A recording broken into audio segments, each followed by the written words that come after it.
அஸ்ஸலாமு அலைக்கும் சிஸ்டர்ஸ். எப்படி கோன் சீல் பண்றதுன்னு சொல்லிட்டு கேட்டிருந்தீங்க. அதுக்கு தான் இந்த வீடியோ. ஃபர்ஸ்ட் கீழே வந்து ஒரு டேப் ஒட்டிக்கோங்க. அப்பதான் கோன் லீக் ஆகாம இருக்கும். அதுக்கப்புறம் தான் நம்ம மேலே போய் இது பண்ணணும். மேலே ஒரு டேப் ஒட்டிக்கோங்க. என் கையில் ஒட்டிருச்சு, அந்த மாதிரி ஒட்டாமல் பார்த்துக்கோங்க. எனக்கு வீடியோ எடுத்துகிட்டே போடனால ஒழுங்காக பார்க்கல. அதுக்கு மேலே இன்னொன்று கண்டினியூவாக இன்னொரு டேப் போட்டுக்கோங்க.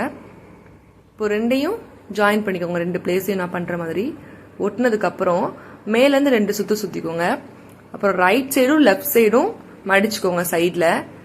திரும்பவும் மீதி இருக்கிற பீஸை மேலேருந்து 2 டைம் சுற்றினீங்கன்னா நீட்டாயிரும் கோன். ஒரு டைம் சுற்றக்கூடாது, 2 டைம் சுற்றணும். அதுக்கப்புறம் பின்னாடியிலேருந்து முன்னாடி டேப் சீல் பண்ணுங்க. அப்போதான் டைட்டாக இருக்கும். கோன் கொலன்னு லூஸாக இல்லாமல் இழுத்து போட்டுக்கோங்க.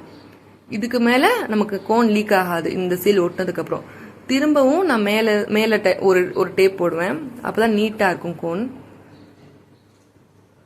2 சைடுமே நல்லா டைட்டாக இழுத்து ஒட்டிக்கோங்க.